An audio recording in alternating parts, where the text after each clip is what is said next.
Bienvenue sur la chaîne La Brocante et aujourd'hui une nouvelle vidéo sur un sujet un peu sensible dans l'histoire de la France. Vous connaissez sûrement le zoo de Vincennes, mais connaissez-vous le zoo humain du bois de Vincennes? Il a été inauguré en 1907, a duré 5 mois et c'est ce qu'on va visiter tout de suite. C'est parti!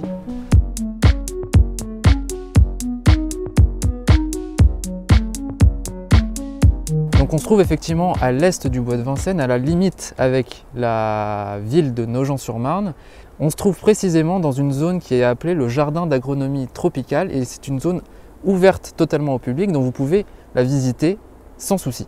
Et avant de commencer la visite, je vais vous expliquer ce qu'est un zoo humain. Un zoo humain, c'est un terme qui est apparu dans les années 2000 pour désigner en fait un phénomène qui existait au 19e siècle et au 20e siècle pendant les expositions coloniales et les expositions universelles. Le principe des expositions coloniales, c'était de mettre en avant les colonies françaises de l'époque et de les faire connaître à la population métropolitaine.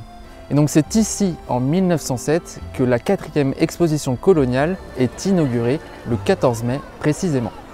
Cette exposition a connu un énorme succès. Entre 1 et 2 millions de visiteurs sont venus ici. C'est dû notamment à ce fameux zoo humain qui a été créé à l'occasion. Plusieurs villages ont été construits, un campement de Touareg, un pavillon du Congo ou encore un pavillon de la Tunisie.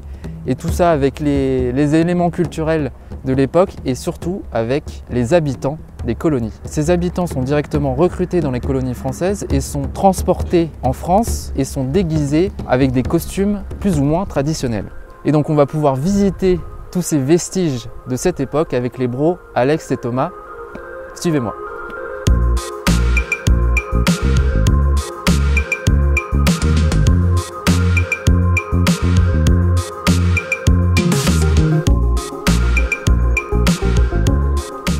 On se trouve devant un endroit assez intéressant qui s'appelle la serre du Dahomey, qui rappelle un peu l'origine de ce lieu, puisqu'on se situe, comme l'a expliqué Léo, dans le jardin d'agronomie tropicale. Et donc ce jardin, de base, il servait en fait à faire pousser et cultiver des plantes que l'on pouvait trouver en fait dans les différentes colonies françaises afin d'améliorer leur production. Et un témoin en fait de ces cultures, c'est notamment ce palmier qu'on voit ici. C'est assez étonnant de voir ici un palmier et surtout quand il est enneigé.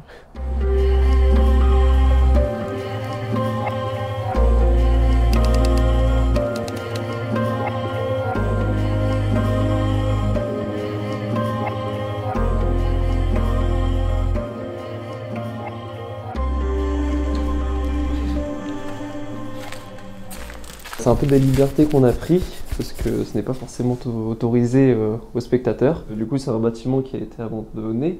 Donc il y a beaucoup de tags. Donc là, en fait, ouais, on a vraiment l'impression de faire une session d'urbex, quoi. Quand on voit un peu le bâtiment. Bon, on va continuer la visite. Des zoos humains, il n'y en a pas eu que ici. En Ile-de-France et à Vincennes, il y en a eu aussi dans toute la France.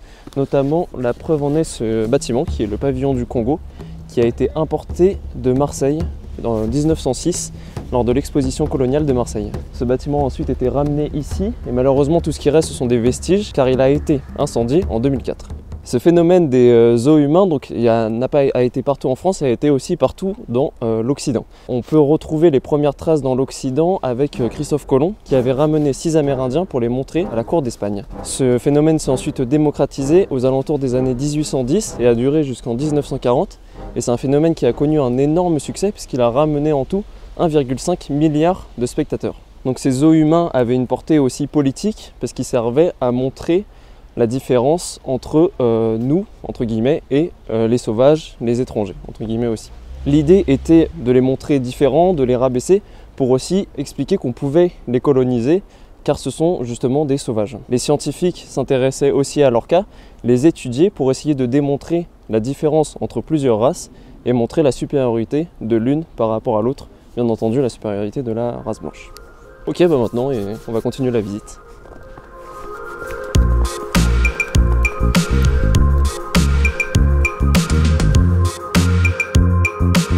Donc là, on est juste à côté d'un plan d'eau. Il semblerait que ce soit là où il y avait un spectacle d'éléphants. D'éléphants qui plongent dans l'eau grâce à un toboggan.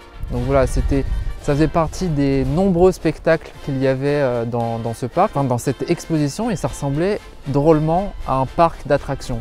Parce que comme dans un parc d'attractions, il y avait des mises en scène, des situations un peu grotesques où il y avait des combats entre ethnies qui ne se connaissaient a priori pas du tout, des ethnies des colonies françaises.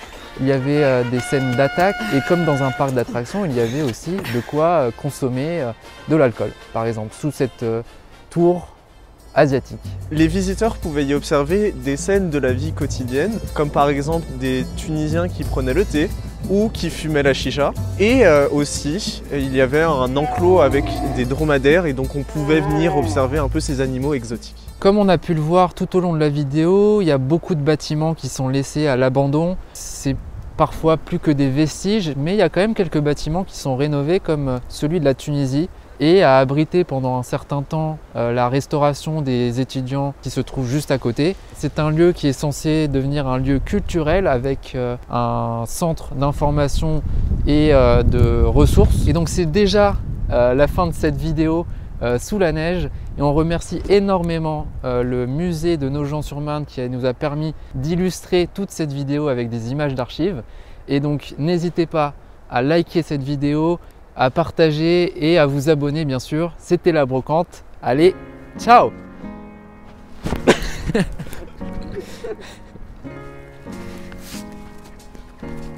Yes.